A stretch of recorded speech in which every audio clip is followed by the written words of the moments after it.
책망하시는 성령이라, 세상을 책망하시는 성령이라는 제목으로 말씀을 드리도록 하겠습니다.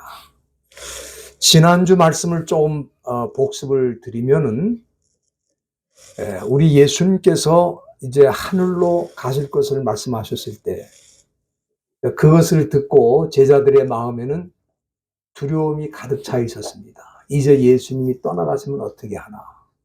그렇게 두려워할 때에 우리 예수님이 말씀하셨죠. 내가 실상을 말하겠다. 그것은 내가 떠나가는 게 너에게 유익하다. 왜? 내가 떠나가지 아니하면 보혜사 성령께서 너에게로 오시지 아니할 것이지만 내가 가면 그를 너에게로 보낼 것이다. 아마 제자들은 예수님이 친히 그들과 함께 계속 계시는 것이 유익하다, 유익이 될 것이다. 그렇게 생각을 했겠지만은 예수님은 내가 떠나는 것이 너에게 유익이다. 그렇게 말씀하셨어요. 그 이유에 대해서 제가 세 가지를 말씀했는데, 첫째는 보혜사 성령께서 오시면 그들과 영원토록 함께 하실 것이기 때문에 그래서 유익하다. 우리 예수님은 비록 신성을 가지신 주님이시지만 시간과 공간의 제약을 받으셨습니다. 육신을 입고 오셨기 때문에. 그러나 영이신 성령께서는 한 번 제자들에게 임하시면 영원토록 임하실 것이기 때문에 그래서 너에게 유익하다. 그 말씀을 하신 것이고, 두 번째는 보혜사 성령께서 오시면 그들에게 말씀하신, 예수님 말씀하신 모든 것을 가르치시고 생각나게 하실 것이다. 지금은 제자들이 예수님 말씀을 그렇게 많이 들었어도 무슨 뜻인지 이해를 못하고 엉뚱한 소리를 자꾸 하고 있습니다. 그러나 성령이 오시면 말씀의 교사이신 성령께서 예수님이 말씀하신 건 이런 뜻이야. 그때는 너희들이 몰랐지. 이 말씀이 바로 그런 의미다. 계속해서 가르쳐 주시고, 그래서 그 말씀을 깨우쳐서 그 말씀을 전할 수 있도록 해주시고, 그리고 그 말씀을 기록할 수 있도록 그렇게 하실 것이기 때문에 너에게 유익하다. 그런 말씀하신 것입니다. 세 번째는 우리 예수님께서 성령을 보내시면 그 성령님은 제자들에게 예수님이 누구신지를 계속해서 증거해 주실 것이다. 여러분들, 이제 제자들은 세상에서 예수를 따르는 것 하나 때문에 수많은 핍박과 고난을 당하게 될 것입니다. 그럴 때마다 정말 우리 주님이 살아계신 것인가? 정말 우리 주님이 함께 하시는 것인가? 정말 주님이 다시 오실 것인가? 의심이 들 수가 있어요. 그때마다 성령이 그게 아니야. 주님은 살아계셔. 너희들과 함께 계시고 반드시 다시 오실 거야. 예수님을 끊임없이 증거해 주실 것이기 때문에 너희들에게 유익하다. 그들이 다 순교의 자리로 들어갈 수 있었던 이유가 그들이 뛰어난 사람들이고 의지가 굳세서 그런 게 아니라 계속해서 성령님이 그들 마음속에 주님에 대해서 가르쳐 주시고 증거해 주셨기 때문에 그렇게 될 수 있었다. 저는 그렇게 봅니다. 그런 유익이 있기 때문에 내가 떠나는 것이 유익하다. 그렇게 말씀하신 거예요. 오늘 본문에도 우리 예수님께서는 계속해서 성령이 하시는 일에 대해서 가르쳐 주신 말씀이 기록되어 있는데, 성령이 오시면 어떤 일을 하시는가? 크게 두 가지 관점이 나타나 있습니다. 첫째는 성령이 이 세상에 믿지 않는 사람들에게 하시는 일이 있어요. 거기에 대한 말씀이 있고, 두 번째는 믿는 자에게는 성령이 어떤 일을 하시는가 하는 말씀이 나와 있습니다. 그 가운데 오늘은 믿지 않는 자들에게 성령이 하시는 일에 대해서 살펴보도록 그렇게 하겠습니다. 성령님이 이 세상에 오시면 믿지 않는 사람들에 대해서는 어떤 일을 하시는가? 그것은 한마디로 책망하시는 사역을 하신다. 책망하시는 사역을 하신다. 오늘 본문 8절 끝에 보면은 예수님께서는 장차 오실 성령님이 세상을 책망하실 것이다. 그렇게 말씀하셨어요. 여기 책망하다는 단어가 나오는데 엘렌코라고 하는, 헬라 말로는 엘렌코라고 하는데 이것은 확실한 증거를 가지고 드러내는 걸 말해요. 이 엘렌코라는 말에서 영어에 엘렌틱스라고 하는 말이 있어요. 엘렌틱스라고 하는 것은 변증학, 경책학 그런 말인데 성령이 분명한 증거로 사람들에게 드러내시고 보여주시겠다. 여긴 책망하다로 되어 있는데 책망하다도 괜찮지만 원래 뜻은 드러내서 확실하게 보여주는 걸 의미하는 것입니다. 그러면은 성령님이 세상에 오셔서 사람들에게 분명하게 드러내 보이시는 게 뭐냐? 첫째는 죄에 대해서, 둘째는 의에 대해서, 마지막으로는 심판에 대해서 드러내시겠다. 그렇게 말씀하신 것입니다. 그러면은 첫째, 믿지 않는 사람에게 성령이 죄가 무엇인지 드러내신다고 말씀하셨는데 이것은 무슨 의미인가? 여러분들, 사람들은 죄 그러면 어떻게 생각합니까? 가장 먼저 윤리적인 죄를 생각하죠. 도덕적인 죄를 생각합니다. 그래서 저 사람 아주 나쁜 사람이야. 그럴 때 대부분 사람들이 생각하는 게 뭐예요? 저 사람 도덕적으로, 윤리적으로 문제가 있어. 그렇게 생각하면서 저 사람 나쁜 사람이다. 그런 얘기를 하게 되는 것이고, 또 한 가지, 저 사람 문제가 있다고 그럴 때 법적인 차원에서 문제가 있다고 생각할 것입니다. 그래서 법을 위반한 사람들을 우리가 죄인이라고 그러잖아요. 그런데 이런 도덕적이고 윤리적인 죄나 또 법적인 죄는 상대적인 개념의 죄라고 할 수 있겠습니다. 그것은 무슨 얘기냐면은 나는 그 사람이 나쁜 사람이라고 생각하지만 다른 사람들은 그렇게 생각하지 않을 수 있다 이 말이에요. 상대적이라는 거예요. 내가 저 놈은 아주 나쁜 놈이야. 그런데 어떤 사람 아니야. 그게 아니 저 사람 좋은 사람이야. 또 그렇게 보는 사람도 있단 말이에요. 그리고 이 법적인 죄라는 것도 좋은 변호사를 써가지고 말이죠. 법정에서 잘 투쟁을 하면 무죄가 되는 거야. 그래서 유전, 무죄, 돈이 있으면 무죄로 석방이 되고 무전, 유죄, 돈 없으면 유죄, 죄인이 된다. 그런 말이 있어요. 그래서 변호사들이 법이 이깁니까? 돈이 이깁니까? 그럼 다 뭐라 그래요? 네? 법이 이긴다는 변호사는 별로 없어요. 다 돈을 많이 쓰면 이기게 돼 있습니다. 그래. 그러니까 도덕적인 죄나 법적인 죄는 뭐예요? 다 상대적이라 이 말이에요. 상대적. 그렇다면은 성령께서 믿지 않는 사람들에게 죄가 무엇인지를 드러내신다고 했는데 어떤 죄를 드러내시는가?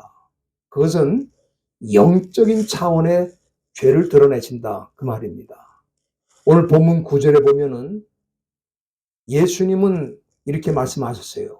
이제 장차 성령이 오시면 죄를 드러내시는데 죄에 대하여라 하면 저희가 나를 믿지 아니한 것이다 그렇게 말씀하셨어요. 다시 말하면 성령께서는 사람들에게 오셔서 예수를 믿지 않는 것이 죄라고 하는 것을 분명하게 가르쳐 주신다는 거예요. 사람들은 윤리적인 죄나 법적인 죄에 대해서는 어느 정도 인정을 합니다. 그러나 네가 예수 믿지 않는 게 그게 죄야. 그렇게 말하면 전혀 인정하지도 않고 그렇게 생각하지 않을 것입니다. 한번 해보세요. 지나가는 사람들한테 당신이 죄인이야. 왜? 예수를 안 믿었기 때문에 죄인이야. 그러면 뭐라 그러겠어요? 이 사람이 미쳤나? 나한테 무슨 소리를 하는 거야. 종교는 자유인데 예수 믿지 않았다고 죄를 진 거라고 무슨 소리를 하는 거야? 아마 그렇게 말할 거예요. 그러면 사람들이 예수 믿지 않는 것이 죄라는 것을 언제 알게 되는가? 성령이 오셔서 그 사람을 깨우쳐 주시면 알게 되는 거예요. 그래서 예수님이 선택하셔서 예수를 믿게 된 사람들에게는 반드시 성령께서 변화를 주시는데, 그 변화가 뭐냐면은, 내가 지금까지 예수를 믿지 않은 것이 큰 죄이구나. 그걸 느끼고 회개하게 되고, 그래서 예수님을 영접하고 예수님을 구주로 모시고 믿게 되는 거예요. 그러나 자기의 선택으로 예수를 믿는, 다시 말하면 자기의 선택으로 기독교를 선택한 사람들은 그런 일이 없을 수도 있어요. 종교를 택한 거니까. 그러나 예수님이 선택해서 예수를 믿게 된 사람들은 반드시 성령이 그 마음에 오셔서 네가 지금까지 예수 믿지 않은 게 죄를 진 거야. 그래서 처음으로 엄청난 회개의 눈물을 쏟으면서 주님 앞에 내가 죄인입니다. 내가 믿지 않고 살았습니다. 그거를 인정하게 된다 이 말이에요. 그것이 성령이 하시는 첫 번째고요. 두 번째는 성령께서는 믿지 않는 사람들에게 의가 무엇인지를 드러내 주실 것이라고 말씀하셨는데, 일반적으로 사람들은 자기가 악하게 살고 문제가 있으면서도 그거는 전혀 인정하지 않고 자기가 의로운 사람이라고 생각을 합니다. 네? 특히 여러분들 정치인 보세요. 정치인들이 맨날 입 벌려서 하는 말이 뭐예요? 정의 구현. 정의를 구현하겠다. 의를 이루겠다. 하여튼 입만 열면 그런 얘기를 해요. 그런데 그 사람들의 삶을 들여다보세요. 의하고는 아무런 관계가 없어요. 오히려 정치인들은 자기 편이 아닌 사람들을 모함하고 역적으로 몰아가지고 억울하게 죽이는 것을 가리켜서 정의 구현을 하고 있다. 정치적으로 다른 사람을 죽이는 걸 정의라고 말하는 거예요. 그러나 성령께서 오시면 사람들이 정확하게 의가 무엇인지를 알게 된다는 거예요. 본문 10절 보세요. 거기 보면은 예수님이 이런 말씀하셨습니다. 의에 대하여라 하면 내가 아버지께로 가니 너희가 다시 나를 보지 못함이라. 이 말씀 들여다보시면은 이해가 잘 안 갑니다. 아니, 의에 대하여라고 말씀하시면서 아버지께로 가신다, 이렇게 말씀하셨으니까 뭔가의 연결이 잘 안 되는 것 같고 이해하기가 어려워요. 이 본문이 이해하기가 어려운 본문입니다, 사실은. 제가 여러분들에게 정확하게 말씀드리겠습니다. 이 말씀을 이해하려면 우선 예수님이 내가 아버지께로 간다라고 하신 말씀을 잘 이해하셔야 돼요. 이거는 이제 예수님이 죄인을 구원하기 위해 세상에 오셨잖아요. 그리고 그 십자가에 죽으실 것입니다. 그리고 부활하신 다음에는 하늘로 승천하실 것이다. 그러면 그것이 의하고 무슨 관계가 있느냐? 그것은 예수님이 십자가에 죽으시고 부활하시고 승리하셨기 때문에 그 예수를 믿는 사람들에게 의가 될 것이다. 그걸 지금 말씀하시는 거예요. 여러분들, 사람들은 자기가 뭔가 의로운 일을 하고 있다고 이렇게 주장을 하는데, 그 의라는 게 아까도 말씀드렸지만 상대적인 거예요. 나에게는 의로운 일이지만 다른 사람에게는 의로운 일이 아니에요. 그런 일이 너무너무 많죠, 세상에는. 자기가 의인이라고 그러는데 그렇게 악한 사람이 없어요. 그런데도 입만 열면 자기가 의인이라고 말합니다. 그래서 성령이 오시면은 이 세상 사람들에게 네가 말하는 의인은 가짜야. 그건 의가 아니야. 그거는 너한테는 의일지 모르지만 다른 사람들은 아니야. 의가 뭡니까? 베드로전서 2장 24절에 보면은 사도 베드로가 그런 말씀을 했어요. 우리 예수님에 대해서 그는 친히 나무에 달려 십자가에 달렸다 이 말. 그 몸으로 우리 죄를 담당하셨으니 이는 우리로 죄에 대해서 죽고 의에 대해서 살게 하려 하심이라 그랬어요. 세상 사람들은 의 그러면 뭡니까? 자기가 뭔가 노력을 하거나 선행을 통해서 이룰 수 있다는 개념으로 생각을 합니다. 그렇지 않습니까? 그런데 그러면 이 세상에 의인이 많아야 되잖아요. 그렇지 않습니까? 자기가 노력해서 의인이 될 수 있다면 웬만큼 노력하면 다 의인이 될 거 아닙니까? 그럼 의인이 많아야죠. 그런데 여러분들 로마서 3장 10절에 보세요.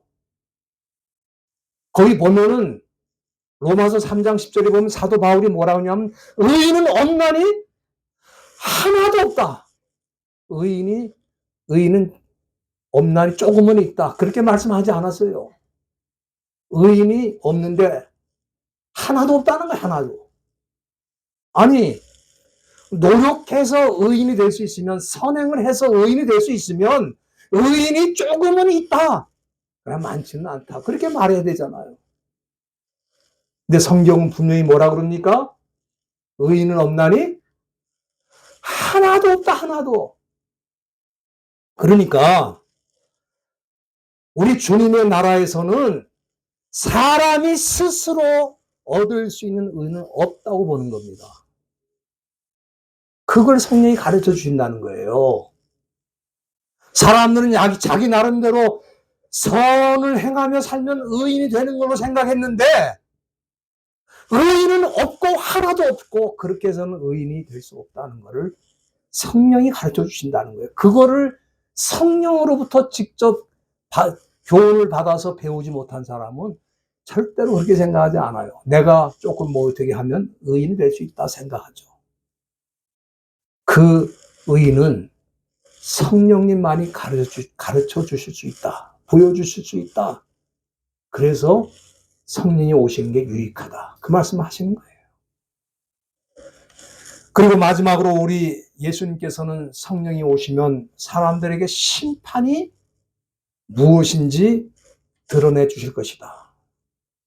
여러분들 11절 본문 보시면은 심판에 대하여라 함은 이 세상 임금이 심판을 받았다. 그렇게 말씀하셨어요. 이게 또 무슨 뜻입니까? 여기 지금 이 세상 임금이라는 말이 나오는데 이 말씀은 그 앞서 요한복음 12장 31절에도 똑같은 말씀이 나와요. 여러분들이 한번 보시기 바랍니다. 12장 31절에 보면은 우리 예수님이 직접 제자들에게 이제 이 세상의 심판이 이르렀으니 세상 임금이 쫓겨나가리라. 여기도 세상 임금이라는 말이 나와요. 그러니까 이 세상 임금이라는 거는 무슨 얘기냐 하면은 사탄을 상징하는 표현입니다. 여러분, 이 세상 임금이라는 건 어느 나라의 왕을 뜻하는 게 아니고 사탄을 상징하는 거다. 그렇게 이해하시면 되겠습니다. 마귀를 뜻하는 거예요. 그러니까 이게 무슨 얘기냐 하면은 심판이라고 하는 거는 예수님 말씀하신 심판이라고 하는 거는 뭡니까? 세상 임금이라고 하는 이 마귀 사탄을 심판하실 것이다. 그거를 성령님이 사람들에게 가르쳐 주신다는 거예요. 여러분들, 우리 하나님의 심판의 대상 1순위는 마귀입니다. 마귀예요. 왜냐하면은 인류 시조인 아담과 하와가 처음으로 에덴 동산에서 죄를 짓게 되었을 때 이 바로 마귀가 유혹을 해가지고 죄를 짓게 된 거예요. 물론 사람의 책임도 있습니다. 마귀가 유혹할 때 노해야 되는데 노하지를 못하고 유혹을 받아들여가지고 결국 하나님이 금하신 선악과를 따먹고 죄를 졌어요. 그러나 1차적인 책임, 근원적인 책임은 이 마귀에게 있다 이 말이에요. 그리고 여러분 지금 이 세상 보세요. 얼마나 악해졌습니까? 과거 한 10년, 20년 전만 해도 상상을 못하는 일들이 지금 이 세상에서 심지어 법의 이름으로, 인권의 이름으로 막 진행되고 있어요. 사람으로서는 해서는 안 되는 일이 인권의 이름으로, 법의 이름으로 보호를 받고, 그것이 문제가 없다. 죄가 아니다. 이렇게 사악한 세상이 됐는데, 그 배후에 누가 있어요? 마귀가 모든 것을 주장하고 사람들의 생각을 바꾸고 또 사회를 바꿔가지고 그런 것이 문제가 안 되는 것처럼 만들고 있는 거예요. 그렇기 때문에 우리 한국에서는 그런 말이 있어요. 한 놈만 패면 된다. 한 놈만 잡으면 된다. 그런 말이 있어요. 예를 들어서 북한이 문제인데 북한에 있는 모든 사람들이 문제가 아니잖아요. 문제는 누구예요? 한 놈만 패면 되는 거예요. 그 여차하면 지금 그 한 놈을 지금 잡아다가 법정에 세울 수도 있습니다. 지금 러시아도 그렇잖아요. 한 놈만 잡으면 되잖아, 지금. 그러니까 지금 이 세상 모든 사악한 시스템, 예? 아니, 분명히 죄인데도 그걸 죄라고 인정하지 않고 오히려 인권의 이름으로 미화시키는 이런 모든 사악한 일을 배후에는 사탄 이놈이 다 장악을 하고 있는 거예요. 그렇기 때문에 우리 예수님께서 왜 오셨습니까? 한 놈을 잡으려고 오신 거예요. 여러분들이 성경 한번 보시기 바랍니다. 히브리서 2장 14절, 요거는 중요한 말씀이니까 한번 다 찾아주시길 바랍니다. 히브리서 2장 14절에 보면 예수님이 왜 이 세상에 오셨는가? 그 이유를 거기 말씀하셨어요. 2장 14절에 거기 보면은 사망의 세력을 잡은 자 곧 마귀를 없이 하시며 그랬어요. 그러니까 예수님이 오신 목적이 뭐예요? 사망의 세력을 잡은 마귀를 destroy, 없이 하려고 오셨다 이 말이에요.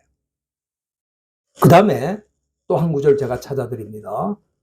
요한일서 3장 8절입니다. 그 조금 더 뒤로 넘겨서 요한일서 3장 3장 8절입니다. 3장 8절에 보면은 죄를 짓는 자는 마귀에게 속하나니 마귀는 처음부터 범죄함이니라 그렇게 말씀하시고 그 다음에 뭐라고 되어 있냐면 하나님의 아들 예수님이 나타나신 것은 누구의 일을 멸하러? 마귀의 일을 멸하러 오셨다. 분명히 여기 말씀했어요. 그러니까 예수님이 오신 목적은 뭐예요? 한 놈만 패려고 오신 거예요. 사람들은 그렇게 생각합니다. 야, 우리 모두가 다 예수님은 다 우리를 갖다가 심판하신다고 그러는데 물론 우리 예수 믿지 않으면 심판 받습니다. 그러니까 예수님은 왜 오셨어요? 사람들은 살리고 누구를 패? 모든 죄의 범죄의 사악함의 배후에 있는 이 마귀를 멸하기 위해서 멸망시키기 위해서 오셨다. 그거를 누가 가르쳐 준다고? 성령이 사람들에게 가르쳐 주신다 이 말이에요. 그래서 성령이 오신 거예요. 우리가 그것이 죄라는 걸 우리가 어떻게 알았어요?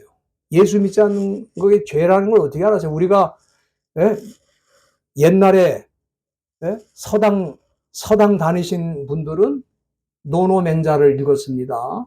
그 노노맹자에 예수 안 믿는 게 죄라는 게 나와요?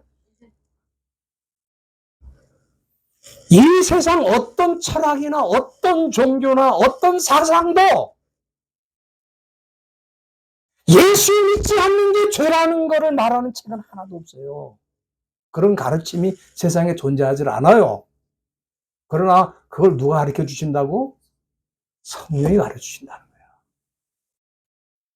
그러나 예수님이 택한 사람은 그 성령이 가르쳐 주신 것을 듣고 회개하고 예수를 영접하는데, 예수님이 택한 사람이 아니고 자기가 스스로 종교인이 된 사람들은 아무리 가르쳐도 잘 모를 수도 있어. 사악한 마귀는 예수님 십자가의 죽으심으로 이미 패배했습니다. 그래서 우리 예수님 십자가 달린 날이 Victorious Day, 빅토리 데이입니다. 그러나 아직 D-Day는 안 왔어요. 결정적인 패망의 날은 아직 안 왔어요. 그때까지는 마귀가 패잔병이 돼가지고 자기가 완전히 멸망할 때까지는 사람들을 우는 자다같이 찾아다니면서 삼킨다 이 말이에요. 자기와 같은 운명으로 들어가도록 사람들을 유혹하는 거예요.